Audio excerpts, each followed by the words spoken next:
Spender. I know. I didn't want to be shivering my way through it, so I thought I'll put a bit of heat on, and that way I can relax a little. This is a good, hopefully quick opening topic. Now, I come from Austin, Texas, a land of warmth, and we don't have this thing. We have this in the States and New England, and I think in Europe, you'll have to tell me if in your neck of the world you have this, but we have something called radiators here, which are these gigantic pieces of metal. And I think hot water comes into them, and there's like this valve on one side, and you can, like any valve, you can. It's kind of like the mystery of like, you go to a hotel and, they have like that shower knob, and you just have to resolve the mystery of how do I get the perfect balance of hot and cold water. And this, I feel like when it comes to a radiator, this knob, it's one knob that you can turn all the way off, and you can spin it several times to turn it all the way on. And I don't have the background to really know just the whole concept of that knob. Like the more I turn it on, does that mean the warmer it is, or is it a binary thing? And then like, is each knob different? And then what's the theory of the radiators? Because in the central heating world, all you do is you go to the thing and you put in, of course, in Fahrenheit, like what degree you want, and then you walk away. And it's perhaps the simplest device in a household, even simpler than a washing machine, which usually requires 2 to 3 button presses just to make the thing go. Well, you've stumbled upon a topic that I know a little bit about. So these valves are called TRVs, and they contain a sort of a liquid mixture, if you like an oil or something. And depending on what you set that thing to, and how warm the room is, it will either push a pin in or out to allow water to flow into the radiator or out of the radiator. So wow. That's how it works. You turn your knob. And you said you don't do DIY. You clearly. I don't. Now wait. I was so amazed at your initial explanation that I missed the second part. Is it actually taking into account the temperature of the room? What's really? Yes, no. Usually on a regular TRV these days, it would be filled with a sort of an oily mixture, and as the room warms up, it will release it will close the pin, and as the room cools down, it will release the pin. Okay. So is the advice that I should just turn it all the way on, or does that like maximize it? Like what do I want to do? That will give you the most heat most of the time. So, okay. You should sort of set it to a level where if the room's cold, it'll come on. If the room's kind of okay, it'll go off. Fascinating. Finding the balance is hard, but I've got these, right? So okay.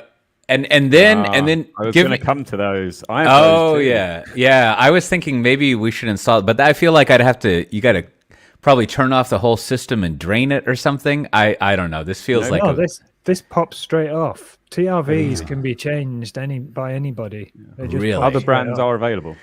Okay, so then the way the whole thing works is I have a hot water heater somewhere in my house. I have one of those fancy ones that's like not a gigantic tank.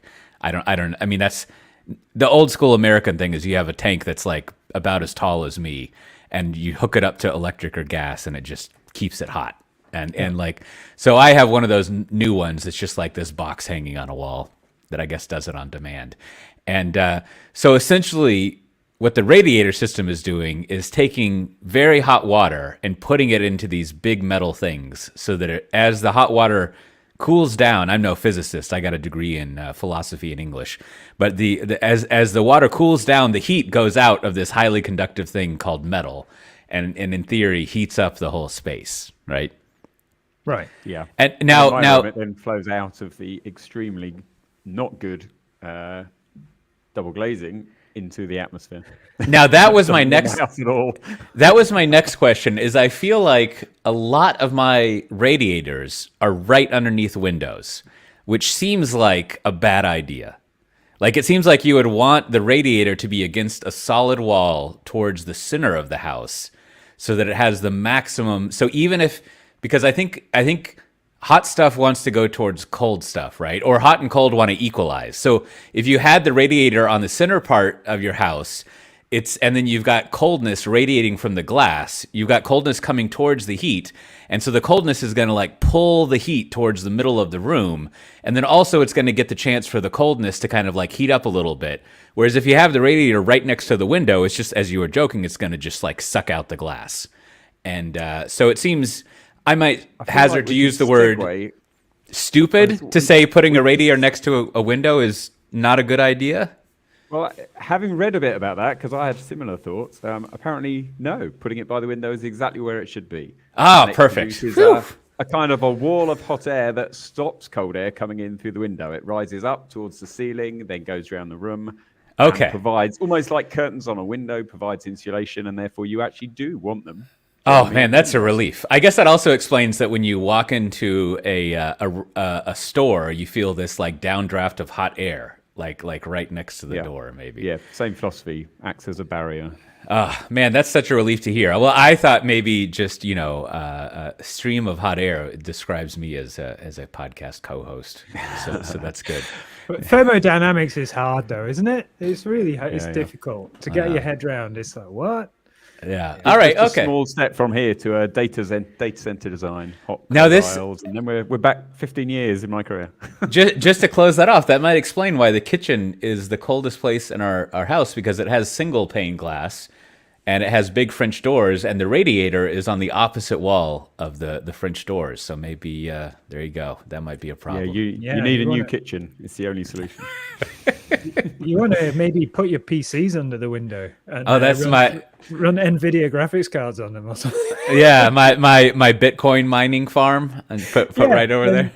You'll get your Bitcoin and a warm room. Yeah, that's right. That's right. Well, speaking of warm rooms, last week we finally had our SpringOne online conference. I think SpringOne Essentials, as we called it, and it was. I believe we're also repeating it for people in the non-Western part of the world. Is that next week? I think it's February at some point. February 3rd, is it? 2nd, 3rd? Yeah. And, I think we had a 3-day event last week. If you want to go to springone.io, I don't think we have the replays there, but you can register and probably be notified when there's replays. Yeah, they're coming. They are coming. Yeah. And I have to admit, I didn't watch every single talk. However, the talk I want, the three that I wanted to highlight are three that on the first day there was a good opening from our CEO Raghu, and I think what was vital there for people who care about this space is just really getting a sense of like how application development kind of fits into what we here at VMware are up to, and you can kind of hear him. It's a 3-minute talk, so it's not like you're going to have the entire world explained to you, but you get a good indication of like how all of this fits together. And then after that, James Waters had a talk kind of explaining the idea of what a golden path is, which is sort of the theme of a lot of the conference, and kind of a little bit of the background and the why of how that came about. And then finally, VP of Engineering in Tanzu, Catherine, gave a talk at the end that I think did a pretty good job of taking that golden path thinking and explaining how things like the Tanzu application platform kind of fit in and satisfy that. But it being SpringOne, there was also a tremendous amount of content about Spring and Java and things like that, which was fun to watch. What were your highlights, Ben? What did you like about the 3 days there? We should probably mention that we were hosting, weren't we? We were hosting watch parties. So we had the thrill and pleasure of meeting with customers and users of Spring as well in those locations while they watched with us on the big screen, the cinema screen, if you like, the majesty of Spring as was covered by the event. And the stuff I saw three. I saw Jürgen talking about Spring Framework 6 and all the sort of improvements that have gone into Spring Framework 6, which are too many to mention. I mean, there's just tons of stuff in there.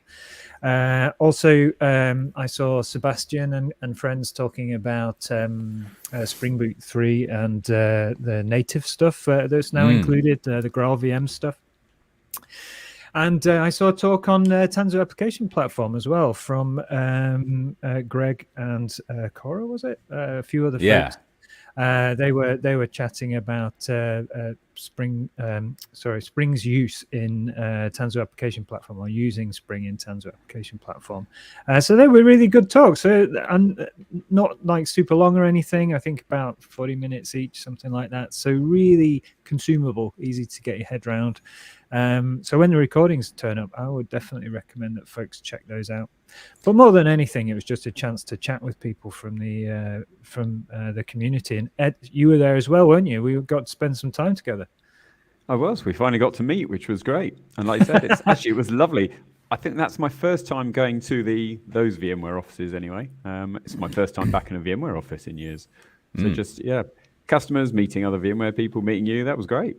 Which offices were y'all at?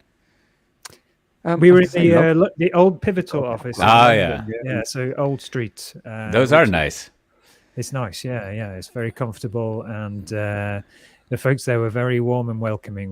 We felt very at home straight away when we arrived. Right until we got our fire alarm that kicked us out at the end. We did get thrown out by a fire alarm right at the end of the event. So the end of the event was kind of curtailed somewhat by that's a bummer. Mischievous fire alarm that went off. But someone went home happy with a huge Lego kit, a beautiful Lego kit of I think there was a Formula One and McLaren Formula One, because of our tie-up with McLaren. That's what we gave away at the Amsterdam watching party. Yeah. How was it? It was nice. We actually watched the second day, which was interesting. So I did a selection. I replayed that that video from Raghu and the one from James Waters, and we had some discussion about it. And then we watched that one you mentioned about Cora. I'm not about her. That would be fun if there was a presentation just about her. But if you're listening, hello. that had her in it. And I think that talk was a great, like, it was a good demonstration of like what our deal is here, like what we're going for, and like what the vision, you will, that we're trying to do with the Tanzu application platform. And I think that's one of that kind of touches on one of the things I'm always going on about, is like, so if I were to like say, what type of developer do you want me to be? What would that explanation be, right? And the first rung to that thing is always like, oh, it's a developer for everyone, and we don't. And I'm like, no, you can't. That's cheating, right? Like in the same way that like, back in my day, you would say like, I'm a J2EE developer. It's like, I want that kind of label, right? And if someone says they're like a Java enterprise developer, you can make about assumptions about 70% of how they work, the tools they use, the architectures they follow, like it's all there. And I think like that's what I'm interested in our whole cloud native space evolving, is just like, we need to come up with what style of development is. Cloud native is way too broad and there's too many options. Like when we were in our green room talking earlier, I was recalling that every time I read Ed's weekly news wrap up of stuff, I'm like, boy, our industry needs to calm down. We have too many options, like just like all over the place. But anyhow, I think you can start to get a sense of like what a Tanzu developer is from watching that video there, which was nice. Also, the London offices are great because I think it contains this part of the world's only operational ice machine, as far as I can tell. That it just has, and I think it has two of them, and you can just go there. I think there's even pint glasses, so you could get a pint glass and just fill it full of ice and have a unique experience for Europe and the UK. Ice. Check into it. That's one of my hobby horses, obviously. Well, how about we also had the State of Spring come out, which I have to admit, I've only given like a cursory look. I need to sit down. Usually I do. I get lucky that I get asked to do some analysis of our State of Kubernetes and other ones, but I haven't like spent the time to really sit down and look at what's going on in there. But what I know you have been, and if not, you can pretend like you have. What do you see in there that's interesting? Oh, you know me. I love a survey. Oh, surveys are brilliant. Yeah, so many charts, demographics. Yeah, pretty graphics, all that. Infographics as well. I'm a sucker. Oh, yeah. And they all agree, don't they? It's brilliant. I love a survey, and this one's no different. So this year's State of Spring survey, it was actually from 22, but it was released to coincide with the spring event. So you can go and check it out. There'll be a link in the show notes. But yeah, there's tons of stats in there. Some really interesting stuff. So 55% of the 1,400 or so respondents are now reporting that they use mostly modern architectures, with 93% of those folks saying it's microservices that they've chosen as their modern architecture. So huge numbers of folks now using microservices, which is really good to see. You know, it's over the past few years, it's been growing and it continues to grow. So that's fantastic. Big upswing in some adjacent technologies as well. So folks using Kubernetes more with Springs, folks using Spring in production Kubernetes environments, both on public cloud and on-prem as well. So, you know, there's some numbers in there about that. You should check it out. Also, OpenAPI and GraphQL are both seeing an upswing this year. And API is now the top use case for Spring. So most people, the largest number of folks are using Spring for things like APIs. So APIs, REST APIs, very, very, very popular. And projects adjacent to that, like OpenAPI documentation for API interfaces is also growing. Now, let me ask you something about that, because I looked over that and I was thinking it probably is the case that you could choose multiple things you're using Spring for, right?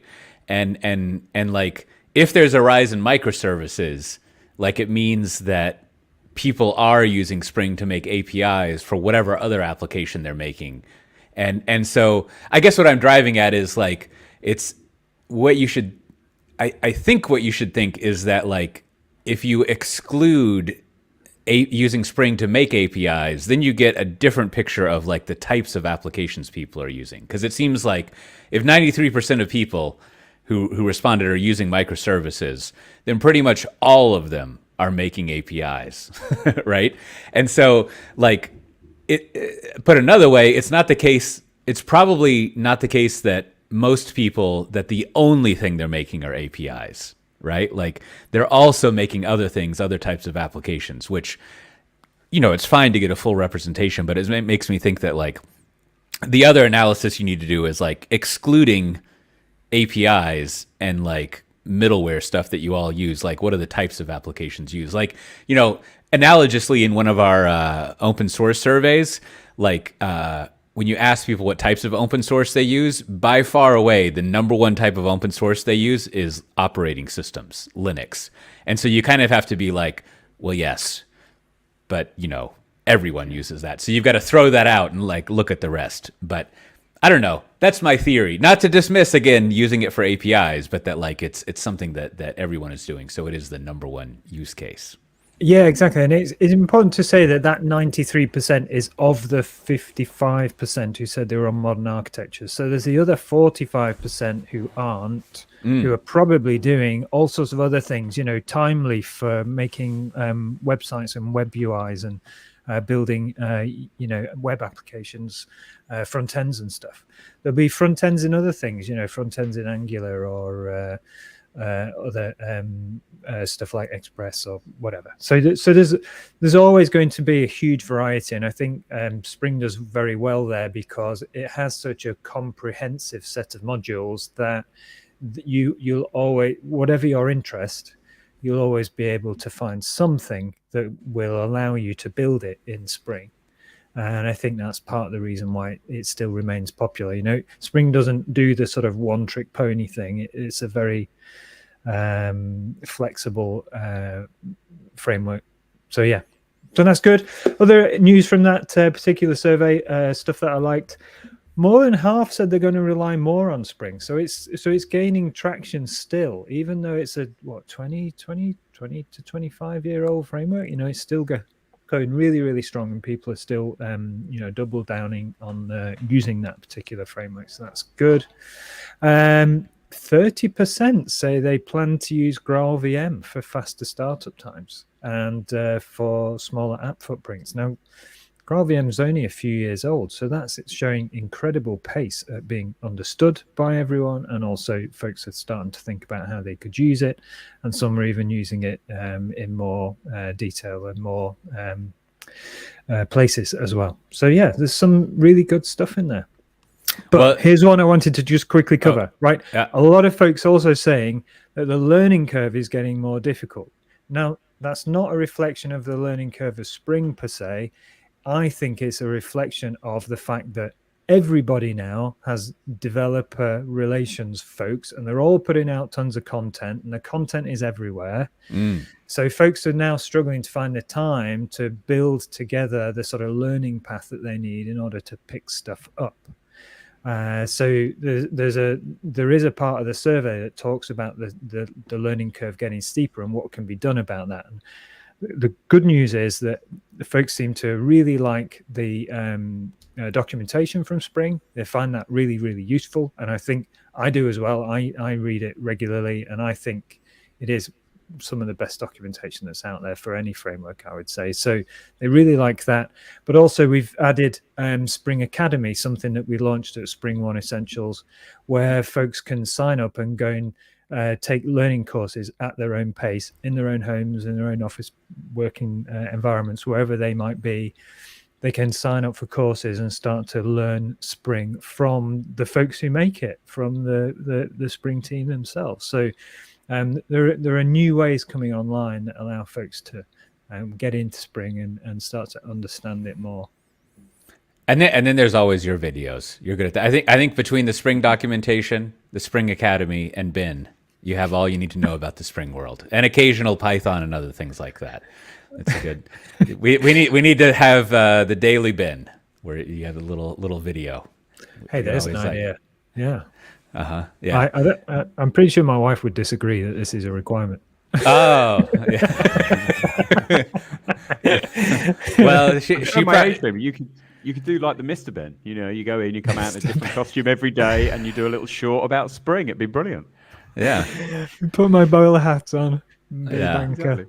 Yeah, that would be great. Well, and then we have, we have like so many other talks that we'll be releasing. We have a I don't know, what would you call it, Ben? A follow-on conference stream? Like I forget the exact date, but like SpringOne will be at VMware Explorer this year in August, and between now and then, every Tuesday and Thursday, we'll have what would be a basically a SpringOne talk. So it's kind of like the endless summer, except it's winter, fall, and then summer, going into. Will it be fall? I guess so. I forget when fall begins. I'm not a druid, so I don't know. But you'll every twice a week you'll get to see some other talks. I don't know about y'all, but I have a talk coming up on my application modernization stuff. I think in May at some point. I don't know. That's so far in the future, but it's great. All of that stuff is free, and you can tune into it. You can see it streaming here where you're watching this now. But if you go to springone.io, you can check that out. Yeah, and what I liked is that as the weeks go on, so it's every Tuesday and Thursday all the way up through to August, the heat is rising in the Northern Hemisphere the whole time. It's just getting hotter and hotter every week until you get to like May. It's already starting to, the big thick jumpers are coming off, Ed. We'll be able to get rid of those. We'll be able to turn the heating down.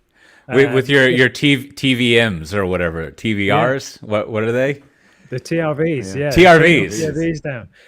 You'll be able to just bask in the glory of the golden path to SpringOne. Spring and Spring. Yeah, that would be nice.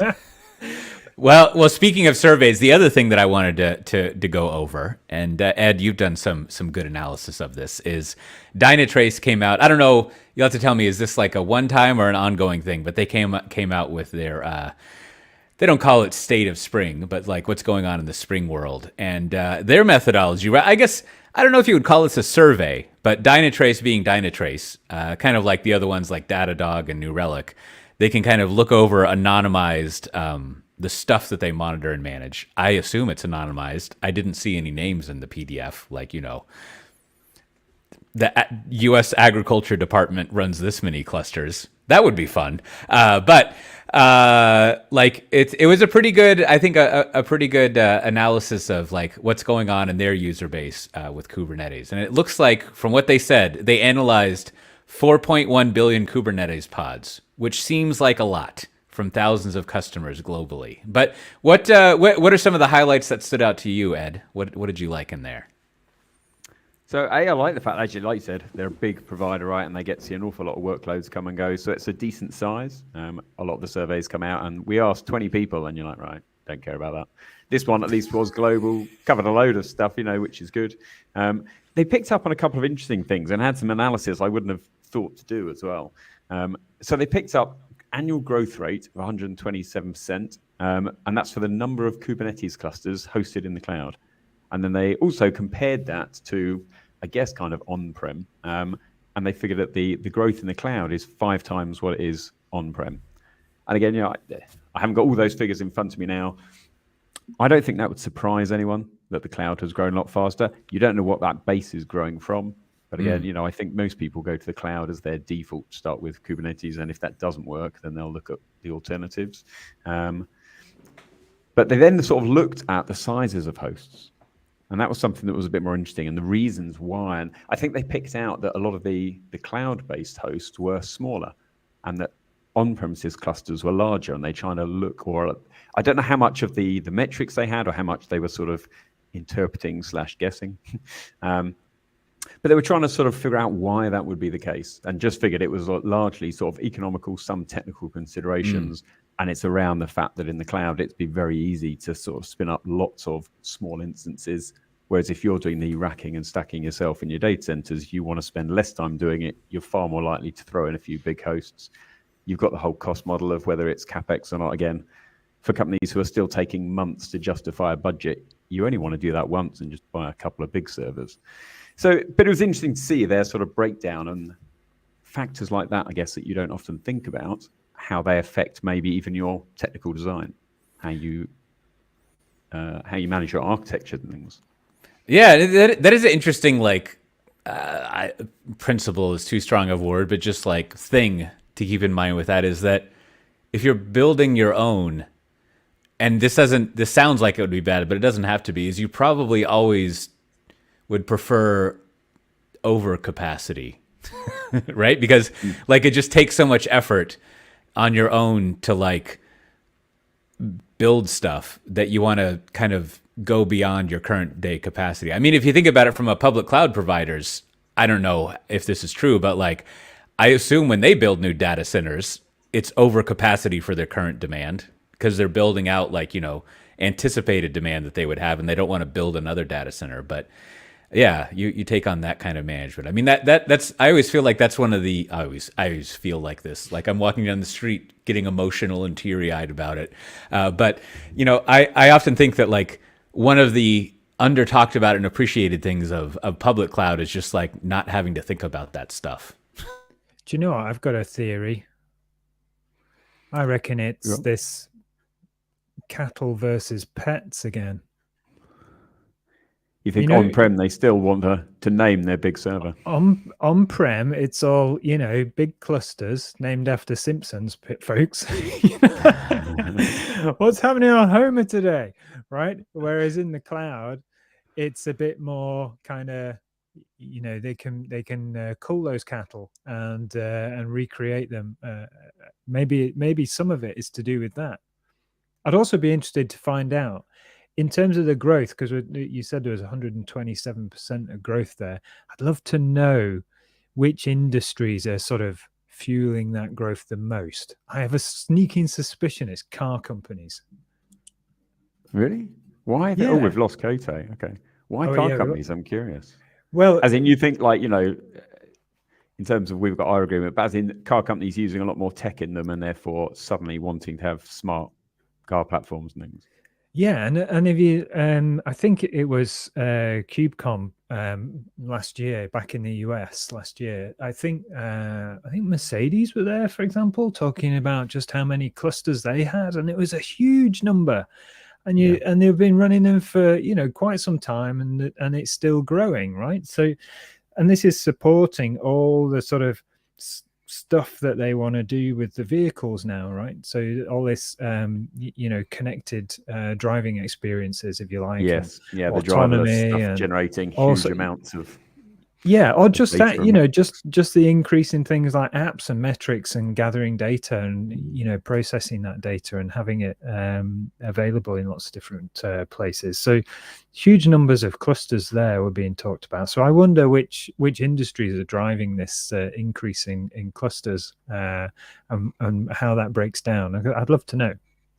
Yeah. Was there anything in the report about that? Probably not. I don't remember it seeing anything. I think I've seen so many surveys. I saw an open source one this week, and they did split it down by vertical and then by region. But I don't think the Dynatrace one did. I think it was all sort of too anonymized, maybe. I did see, actually, I've seen in the notes here that it did show the share of cloud-hosted clusters, which is interesting. So it increased from 31 to 45% being in the cloud. So saying next year there'll be more in the cloud than on-prem. Whereas if you'd asked me, to begin with, I would have thought there would have been at least as much in the cloud. Because, I get sort of legacy workloads. How many of those will have migrated to cloud? That takes a long time. But for things like Kubernetes, which, in technology terms is newish and has been there, the cloud's been there all along, I would have expected there to be more in the cloud already than on-prem, but apparently not. We're still only at 45%. There's still more on-prem today than there is in the cloud, even for Kubernetes. Good grief. And was there anything in there about IoT and about edge and using Kubernetes at the edge? Was there any discussion of that?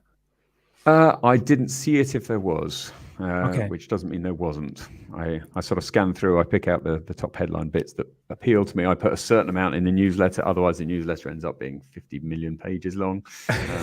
I can go back and have a look. But yeah, nothing else I remember. They did have a section on programming languages, which I tend to skip over a lot of because I'm not really a developer. Right. So the only big takeaway was kind of Java, which I very, very briefly dabbled, not enough to even spell developer really, but I dabbled in Java at college and wrote a few bits. So I'm still intrigued to see that was 65%, I think, was still Java apps. Yeah, so still it's done very well. So still the most popular type of workload, and of course a huge number of those will be Spring apps on Java as well. So yeah, again, huge representation for Spring there, bringing us full circle back to the top of the show.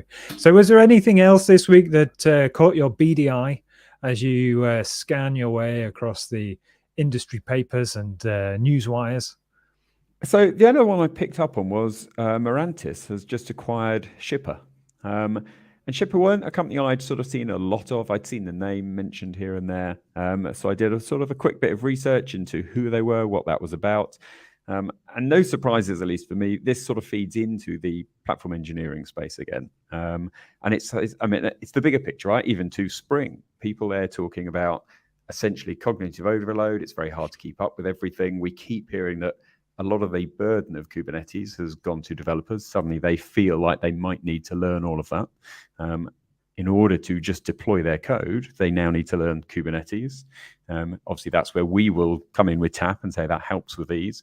And Shipper's in that same sort of space. So Shipper are essentially almost rediscovering another app engine, Heroku, again. How do we do a CF push? How do we just take our code, click a button, and get it into production without worrying about all that Kubernetes stuff? And they have their own particular way of sort of defining applications and applying policy and letting you see everything in a portal. But it's, there's a huge amount of activity in that space. I think, there we go. We've got Michael back. There's another sort of low plumbing method to get Yes. your code, your application running in the cloud somewhere. Anything sort of special or unique about it? Is it open source? Is it something you can try and you can install locally or install on-prem? I think there is a trial. I don't think it's open source, but again, I wouldn't swear to it, so don't hold me to that one, but I don't think it was. And Mirantis is going to be... So interesting that I guess Mirantis said they were going to build it into Lens, and Lens does have an open source version. Whether it wasn't open source and would become more so, we're speculating at that level. But I guess it's just interesting, again, scouring the news, there's a huge amount of noise, and it could be biased because I'm listening for it, about how do we make how do we close this gap? Kubernetes is great, brilliant for ops. It's a bit of a pain for developers.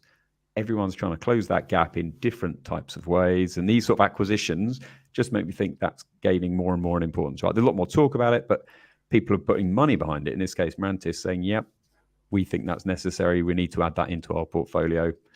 I kind of see that happening all over. I don't see it slowing down this year either. Well, Michael, welcome back. I don't know what happened to my internet. I do have a wired connection. So now I'm calling in through the magic of mobile web browsers. I'm sure my audio quality is wacky.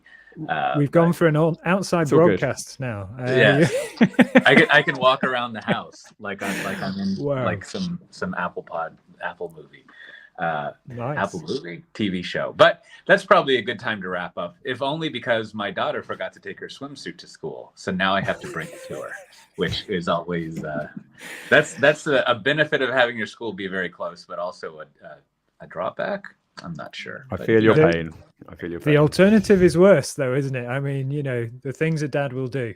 I was just that's a good illustration. I was just I wrote in my little newsletter the other day that too much of my life is based on choosing the least worst of two bad options. So I need to re-architect things a little bit to figure that out. But speaking of, if you wanted to have a good option, your good option is go to tanzutalk.com and check out the show notes for things we talked about, and make sure you subscribe. Oh, we can't lose him twice in one show. Once is okay. Twice is, yeah. So I think what Michael was saying was go to tanzutalk.com. You'll find all the shows, including the show notes, and you'll be able to subscribe using your favorite platform, whether that's Spotify or Apple or Google. I think we got most of them covered. So do check that out. And if you're hungry for more, then maybe check out our YouTube channel, the VMware Tanzu YouTube channel, or just swing by maybe our Tech Zone, and we'll put a link to that in the show notes so that you can peruse that at your leisure. Michael, welcome back. Kind of. I think he's still not really here. Welcome to the still version of Michael. It's not normally this quiet. For those who are listening along, we're recording the video podcast, and we can see every sort of 3 seconds a slightly different Michael face as he tries to bring his broadband back up to speed. So I'm not sure we're going to get him, but maybe what we can do, Ed, is wrap up the show. What do you think? I think we're all done, essentially. I think until next week. Yeah. Folks, have a good week, and we'll see you soon. Bye-bye.